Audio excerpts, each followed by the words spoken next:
Hai semua, ini Bastian. Nah, gini aku menunjukkan kalian cara mengerjakan EAS-nya.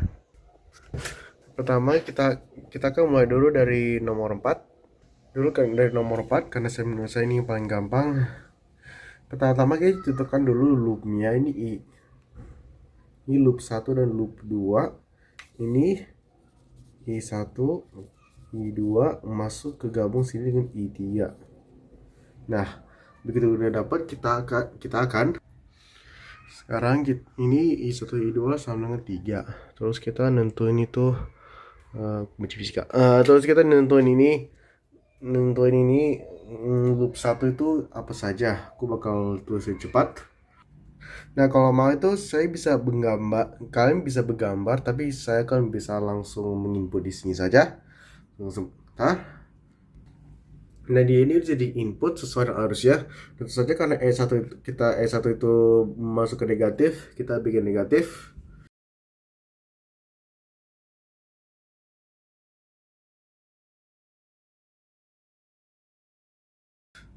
Habis itu kita akan ganti angkanya semua. Oh ya, ini paling gampang, I3 kita akan ganti dengan I1 tambah I2 seperti yang sudah ditetapkan.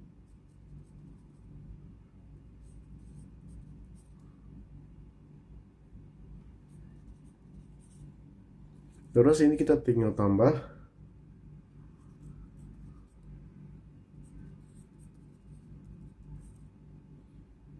Habis itu kita akan sederhanakan. Jadi ini ada persamaan pertama.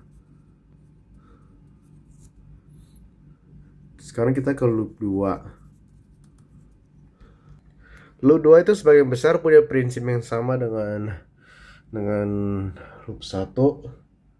Saya akan langsung tulis karena yang sama saya akan tulis dengan cepat. Oke. Seperti ini. Sekarang kita bisa menggunakan dua persamaan itu, cari I2 atau I1. Untuk saat ini aku akan mencari I1 I2 duluan. Nah, kita akan langsung samakan ini dikali 7, ini kali 3 supaya sama. Ini 49. Wow, banyaknya. Oh, salah. Sekalian aja lah. Oke, Pak. Oke. 14 dan I 2. Oh. Oke, ini satu kita menghilangkan dengan substitusi. Ini 21, 9, 2, terus ini dihilangin. Terus hilangin juga ini 21, 49, 2. Ini 40, 0. Oh, sebentar, ini salah saya. Ini dua-duanya aku juga ikut kalikan. Sebentar. Oke. Oke, sekarang kita akan ganti ini soalnya minus 8. Ini I2 1/5. Nah, sekarang kita udah ketemu I2. Kita substitusikan aja ke persamaan yang kita punya. Ya. Ini dia. Ini 7 I1 ditambah 3/5 sama dengan 2. Ini sekalikan aja 5 semua. Terus 3, 10. I1 itu 7/35 atau juga 1/5 sama dengan I2. Nah, ini kita bisa tahu kalau I2 tambah I2 atau I3 itu 1/5 kali 2 atau 2/5. Nah, tujuannya kita cari arus pada resistor R2. Tapi karena I3 udah berada di jalur R2, berarti I yang ada di R2 itu otomatis sama dengan arus ketiga, yaitu 0,4 ampere. Nah, itu A. Itu B, mintanya itu beda potensial adalah titik A dan B. Bagaimana carinya? Well, ini baterai kedua itu besarnya 9 volt. Itu besarnya itu 9 volt.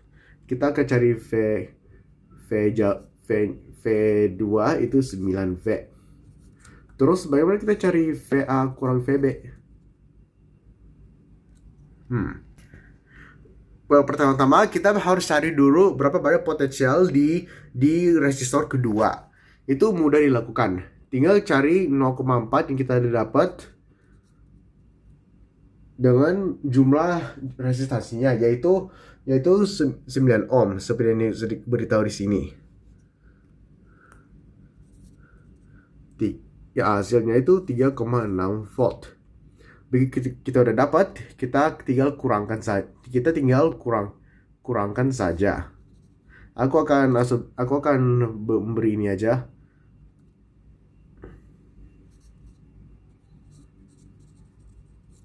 Itu jadi 9,346 yang sama dengan 5,4 volt. Inilah soal nomor 4. Terima kasih telah mendengarkan. Oh ya, dan maafkan banyak zoom in zoom outnya. Saya ingin kalian melihat dengan jelas. Nah, sekarang karena nomor 4 kita selesai, kita akan lanjutkan ke nomor 1. Karena menurut saya itu juga gampang. Maaf karena kotor, ini membilangnya panjang. Nah, kita udah dikasih persamaan ini 0,5. Nah, terus ini masa persatuan panjang talinya dikasih tahu itu 12 gram per meter atau densitasnya. Nah, kita akan mencari A dulu, yaitu kecepatan pada frekuensi gelombang. Nah, saya sempat tulis sebelum saya sadar kalau saya lupa merekam. Jadi maaf. Nah, ini kan kecepatan gelombang itu panjang gelombang per periodenya. Panjang gelombang per periodenya. Nah, ya jadi bisa dibagi ke panjang gelombang periode. Tapi masalahnya kita nggak tahu itu panjang gelombangnya berapa maupun periodenya. Nah, jadi yang kalian perlu ketahui itu sebenarnya itu ini dan ini itu sebenarnya rumus dari ini. Jadi sebenarnya itu, nah, konstanta gelombang. Konstanta gelombang itu 2pi per panjang gelombang. Ya berarti ini kebalikannya jadi 1/k. Sama juga dengan ini. Ini sebenarnya itu rumus dari kecepatan sudut gelombang, tapi dikebalikan jadi 1/y juga. Jadi kecepatan gelombang sama dengan percepatan gelombang dibagi konstantanya. Dan kebetulan kita udah diberikan di sini. Ini konstantanya, ini kecepatan sudutnya. 50 per 0,8. Ini saya akan hitung langsung dan kalian bisa pakai kalkulator kalau kalian mau. Ini 6,62,5 meter per second. Nah, sekarang kita cari panjang gelombangnya. Kita udah tahu kalau panjang gelombang itu sama dengan itu kita tahu itu kalau untuk mencari konstanta gelombang itu 2pi dibagi per panjang gelombang. Ya berarti kita langsung saja masukkan. Jadi panjang gelombang itu konstanta gelombang itu 2pi dibagi konstanta gelombang. 2pi, 0,8 itu berarti pi per 0,4. Tapi kalau kalian mau langsung hasilnya, itu hasilnya 7,85 meter. Nah, sekarang kita cari frekuensinya. Itu kita tidak punya periode, tapi kita punya kecepatan sudutnya. Itu sudutnya. Untuk mencari kecepatan sudut, itu 2W, 2PF. Yang berarti kita langsung saja mencari dengan 2pi per omega. Ya, yaitu sama 2pi per 50. Dan kita akan langsung saja hitung pi-nya sekalian. Ya. Oh shit. Saya maaf. Rupanya itu omega per bagi 2pi. Sorry. Oke, jadi kita langsung jadi 25 bagi 3,14 itu seperti itu, hasil itu cukup banyak. Jadi saya kepedekan aja dengan 7,961 Hz. Nah, sekarang kita udah dapat nih. Berarti sekarang kita akan mencari daya yang ditransmisikan oleh gelombang. Daya ini adalah kumpulan dari banyak hal. Ini power, ini setengah dikali densitasnya, kecepatan sudutnya dipangkatin, luasnya dipangkatin, dan kecepatannya. kita akan langsung import angkanya. Oh ya, saya akan ingatkan ini karena 12 karena masa persatuan panjang itu gram per meter, kalian sebaiknya kalian konversikan ke kilogram kilogram per meter persegi. Kilogram per kilometer kayaknya. Yaitu 10 pangkat 3 karena dari gram ke kilogram segitu. Untuk angka lainnya saya akan langsung dengan cepat. Nah, begitu kita dapat semua angkanya, kita langsung hitung saja di kalkulator. Saya mendapatkannya jadi 234,375 watt. Dan itu menyimpulkan untuk nomor 1. Oke, sekarang kita lanjut ke nomor 2. Di sini ceritanya itu ada dua suara, yaitu A dan B. Itu sumber dan sama pemantul. Tuh. Mereka mendekati satu sama lain dan kecepatannya masing-masing itu A 29,9 meter per second, sementara B 65,8 meter per second dengan suara 329. Kita tulis bentar. Nah, perlu diingat nih, itu kita tulis sumber sebagai Vs dan sementara pemantul sebagai kecepatan sebagai VO karena sudah bergerak. Kita tulis dulu.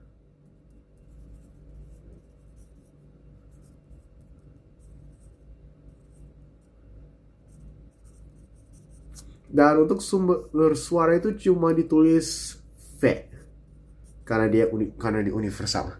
Oh, dan jangan lupa juga itu dikasih tahu frekuensinya 1200 Hz. Nah, setelah itu kita akan ditanya di mana dalam acuan pemantul berapa frekuensi dan gelombang suaranya. Nah, untuk mencari frekuensi yaitu F aksen, kita akan mengolah frekuensi terkini dengan kecepatan suaranya. Nah, ini kan ini membahas yang pemantul, yang berarti yang diutamakan adalah suara yang berjelajah, yaitu suara B. Ini juga jangan lupa dibikin sebagai A. Nah, berarti ini VO di atas, VS di bawah. Tinggal input angkanya.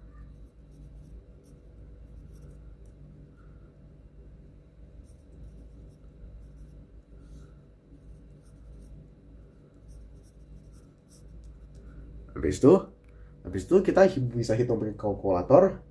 Aku pribadi dapatnya itu 15,84 Hz.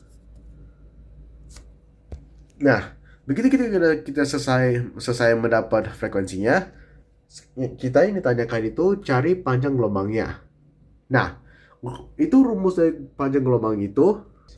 Nah, perlu diketahui itu kalau rumus kecepatan dari kecepatan gelombang itu Pi per 2 per T per 2Pi, yaitu Pi per T, karena kecepatan itu jarak per waktu. Yang berarti kita harus cari kecepatan gelombangnya dulu. Yang untungnya, tekniknya bukan untung. Untuk mencari kecepatan gelombangnya, kita tinggal tambahkan saja kecepatan yang sudah, karena ini tadi itu kecepatan kita. Nah, untuk mencari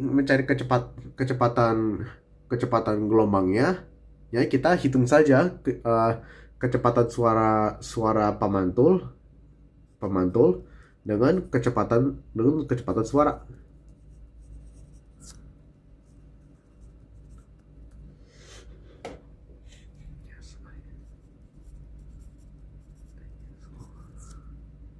Nah, sekarang karena kita sudah dapat, kita bisa langsung mencari panjang gelombang suaranya, yaitu kecepatannya dibagi dengan frekuensinya.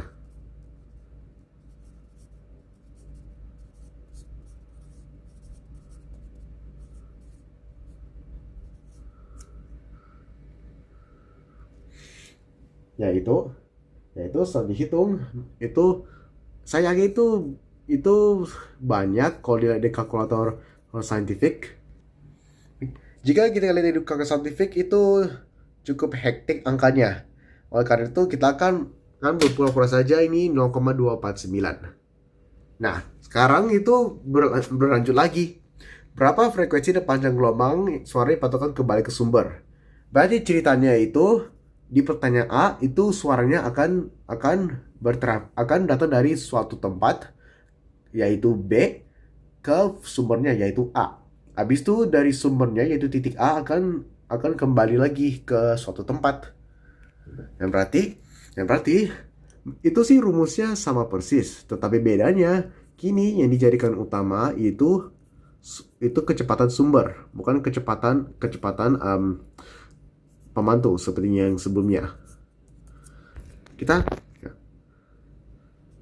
Nah, frekuensi ini jangan lupa ya, frekuensi baru. Aku hampir saja tadi nulis frekuensi yang 1200 tuh. 329, terus VS. Ya, 29,9, terus dikurang 5,8, 1584 dikali 358,9 per 263,2 sama dengan 160 Hz. Dan seperti yang sebelumnya, kita akan cari kecepatannya. Dan kalau pemantul, kali ini ditambahkan yaitu kecepatan suara dengan kecepatan sumber.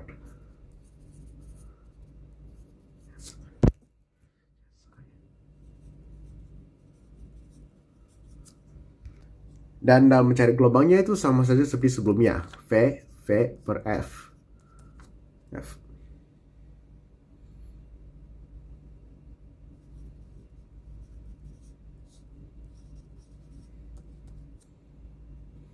0,166 meter. Well, technically sih tidak. Nah, karena kalau kita hitung 358 salah. 8,9 nih bagi 260. Technically itu segede ini. Tapi again kita pura-pura saja 0,96 karena aku benci desimal. Dan kau harus benci dia juga. Nah, untuk terakhir kita akan mengerjakan soal ketiga. Kali ini tentang cahaya. Nah, pertama-tama kita akan nanti kata itu ada sudut 20 derajat ya di biji rami itu di sini dengan indeks bias bagi biji rami 1,8. Nah, saya akan menggambarkan gambar ini ke sini dulu sebentar. Nah, ini dia gambarnya. Jadi pertama-tama kita akan ditanyakan sudut peta. Sudut peta adalah sudut ini, hampir lupa. Ini 20 derajat ya. Nah, sudut peta itu sudut ini yang berasal dari udara, aka sudut biasnya. Begitu yang sama di bawah sini, itu adalah sudut bias yang dimiliki oleh air. Kita mulai dulu dari sudut dari udara. Nah, kita perlu tahu ada yang namanya konstanta cahaya ya, atau indeks bias. Yes. Untuk biji rami itu indeks biasnya itu sebanyak 1,48. Udara itu udara itu bisa bilang sebagai indeks default yaitu 1. Sedangkan air memiliki indeks bias 1,33. Nah, untuk mencari indeks udara, kalian perlu tahu kalau karena semuanya sejajar, tidak lagi ya posisinya, kita bisa sibukkan kalau tata dari indeks biasnya itu mirip, maka kita bisa tuliskan dengan seperti ini. Minyak kayaknya harus lebih kecil deh. Oke. Nah, sekarang kita tinggal input angkanya. Ini sini terus ini 1,48. Habis itu sin 20. Nah, ini sin 20 itu kalian boleh pakai kalkulator kalau kalian mau. Atau kita hitung aja nih. Ini kalkulator aku ini sin 20 yaitu segini. Kita asumsikan aja itu 0,342. Nah, sekarang kita tinggal hitung. Kalau pakai kalkulator kalian mau, hasilnya itu 0,506. Well, technically sih enggak, sebenarnya 50616. Tetapi supaya tidak hektik, you know what? Itu enggak kayak sin 20. Might as well taruh 16-nya aja. Oke. Nah, ini kan kita cari sudut, berarti kita akan melakukan peta dengan sin inverse angka tadi. Nah, untuk ini mustahil untuk lakukan dengan tangan manusia. Aku yakin ilmuwan zaman dulu bisa, tapi kita ada kalkulator, jadi pakai itu saja. Sin 1 0,50616 segini. Kita asumsikan saja itu 30,4 derajat. Nah, sekarang kita akan lanjut lagi untuk mencari indeks bias dari air. Sudut bias dari air. Ya. Untuk ini kita akan melakukan proses yang sama dengan tadi, yaitu N minyak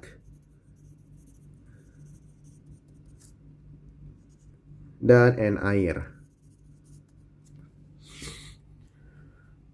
Nah, itu kan derajat tadi kita kan langsung inputkan ini. Nah, itu derajat dari berat kali 8-nya. Ya. Oke. Nah, ini kan udah dapat tadi sinnya itu 30,4. Nah, sekarang N air itu tadi 1,33. Nah, sekarang giliran airnya yang kita akan cari.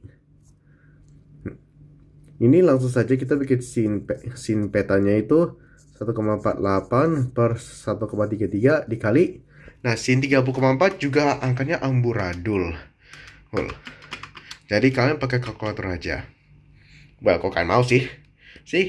Kalau kalian tahu cara supaya gak pakai kalkulator, tunjukkan ke saya. Nah, ini kali ini berhamburan, jadi kita bikinnya sama kayak tadi, tapi bedanya 0. Bedanya itu 0,3.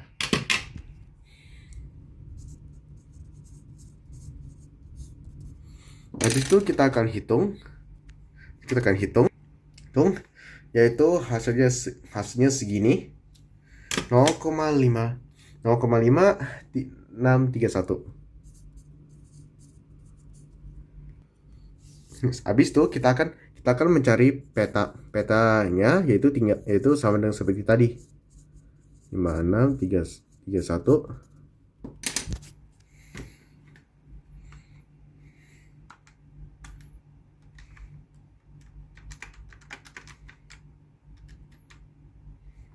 Yaitu 34,27 derajat.